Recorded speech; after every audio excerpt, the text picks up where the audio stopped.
The Elite and Blackpool Combat Club had a Match of the Year contender, and then Kenny Omega and Will Ospreay had another Match of the Year contender, and then Bryan Danielson came out to the final countdown for an Entrance of the Year contender. Someone call Mark Markson, because some star ratings are about to be smashed. This is my review of AEW X New Japan Forbidden Door 2023.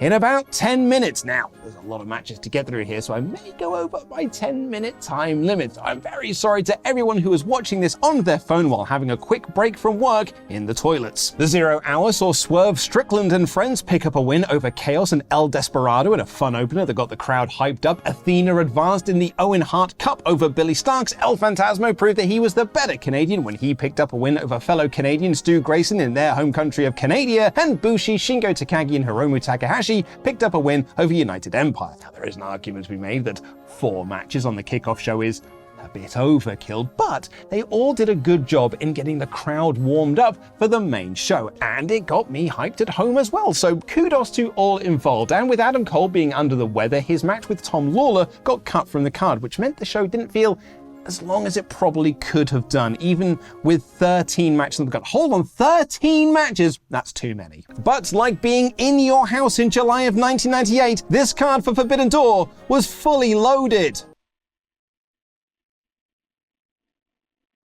And it kicked off with MJF retaining his AEW World Championship over Hiroshi Tanahashi and his amazing hair. Tanahashi is a magical wrestler. Yeah, he's not as mobile as he once was. Yeah, he's not the same wrestler he was a few years ago. Yeah, he's more broken down than he used to be. But when the lights are on and the chips are down, he knows just how to turn me on. I mean, turn it on. He is a perfect big match wrestler. Even with his limitations, this was a tremendously fun opener. MJF's heel shenanigans were a perfect smoke and mirrors, and he got a cheap win over the legend with a Dynamite Diamond ring shot. CM Punk continued to enjoy being booed out of every building that's not in Chicago in his Owen Hart Cup match against Satoshi Kojima, soaking in the split crowd to create a really good 13-minute match. Punk didn't play heel here, but he did play up the crowd to get them to boo him and cheer Kojima. He copied Kojima's popping pecs. He did the Hogan leg drop. He did lariats in the corner while screaming Kojima's name. And even though Kojima hit probably the most devastating move of the night, a top rope elbow drop right in CM Punk's cock, Punk got the win with a GTS. AEW announced All Out will indeed take place on September 3rd, which means that we have All In on August 27th, WWE's Payback a week later on September 2nd, and then All Out one day later on September 3rd.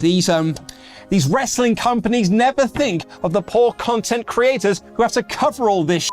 We should complain about it really loudly. Stop giving us so much good wrestling, you bellends! And speaking of good wrestling, Orange Cassidy retained his International Championship in an 11-minute sprint of a 4-way over Zack Sabre Jr., Katsuyori Shibata, and Daniel Garcia. 3 different champions representing 3 different promotions. And Daniel Garcia was also there. It wasn't just an 11-minute match of pure wrestling fun, though. It also contained several different story threads. Being the only person in the match with no title, Garcia was trying to prove himself to show that he can hang on their level. It was also about the forever feud between Zack and Shibata, and it was the story of Orange Cassidy surviving once again, stealing the pin after dumping Shibata after he hit the PK on Daniel Garcia. Cassidy is now tied with Jade Cargill for the most title defenses in AEW, and his run just keeps on getting better and better. It's nice to know that I'm a better fan than I am wrestling promoter, because if I was given the task of booking a dream card for Forbidden Door, I totally would have booked Red Shoes versus Aubrey Edwards. It worked out so well for Earl Hebner and Nick Patrick. Red Shoes was the ref for our next match, you see, and my fantasy booking slightly distracted me during the IWGP Championship match between Sanada and Jack Perry, but I don't think that's all on me. The crowd didn't seem that much into it either, and Sanada won a relatively short 10-minute match with the moonsault. Really, this was all about the post-match angle, which saw Jungle Boy turn heel on Hook. He's so desperate to win a title, he's now going after a belt that isn't even recognized by All Elite Wrestling. This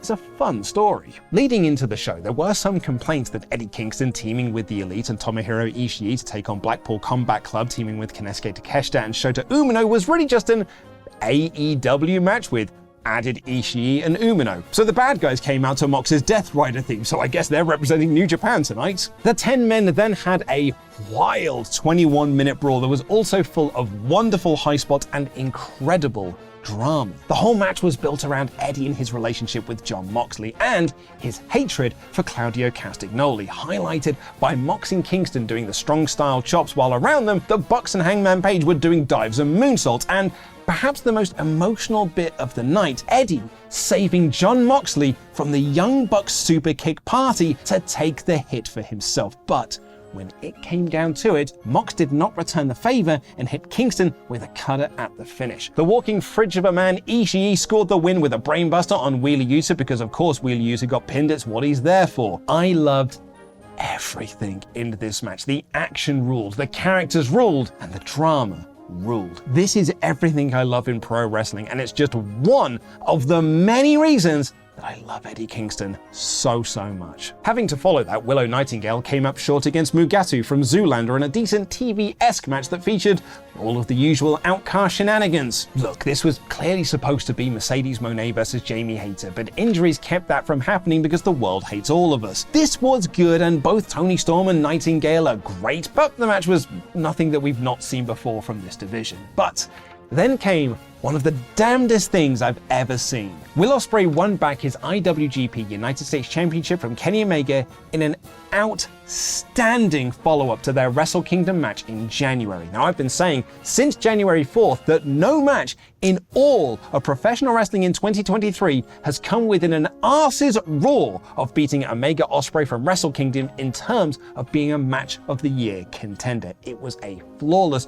breathtaking match. So the two of them had their work cut out to step it up for the sequel, and they more than did that. With one exception. The Don Callis stuff didn't work for me here. He was ejected early in the match, which was good as it meant we could just focus on Will versus Kenny for the majority of it, but then he just came out again and interfered lows to lead to the finish, all while the referee, who ejected him earlier in the match, did nothing to stop him here. I know that some people were a little bit uneasy about the Tiger Driver 91 spot, but may I remind you that Kojima elbow dropped Punk right in the dick earlier in the night, and that was way more brutal. Omega's neck bumps are at least illusion trips. Kojima just hit him right in the punkers. With all that said, like Raw and SmackDown matches being on the same pay-per-view cards, this match was going to be phenomenal. And it simply was. It was a brutal affair with a pissed off Ospreay haunted by what happened to him at Wrestle Kingdom, trying to get his measure of revenge, slamming Kenny's face as hard as he can into the announcer's table, just as Kenny had done to him back in January with that table. Both men bled, particularly after Omega DDT'd Will on some upturned steel steps, playing off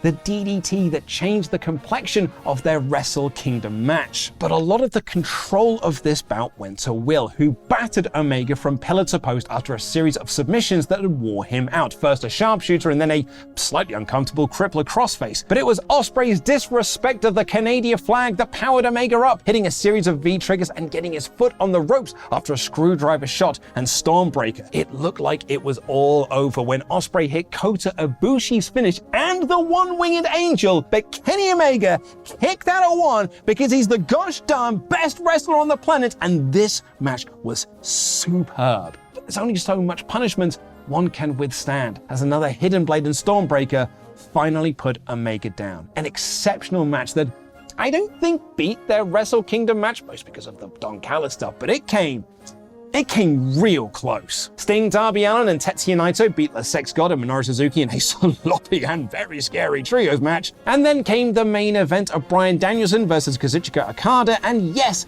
Danielson came out to the final countdown, which looks like it might have been a one-night-only deal, according to Tony Khan, who said it cost him the same as a wrestler's contract. But it was so awesome, and Danielson looked beyond thrilled about it. And then Okada came out, and he's just on another level of star power. So when these two locked eyes and the crowd chanted "Holy Spit," you knew something special was going to happen. And then it sort of did and it sort of didn't. I still don't know what I made of this match. It was good. It was great, in fact. That much cannot be denied, but I don't think it lived up to the hype potential. Perhaps that's on me as the viewer, and Danielson breaking his forearm 10 minutes before the end probably didn't help matters. He admitted in the presser after the event that the injury did play into the finish somewhat, where Danielson tapped out Okada after 3 different variations of his label lock, the last one looking particularly brutal. But the finish sort of came out of nowhere, and the commentators were trying to put over that Okada was saving himself of injury before he heads into the G1, but the live crowd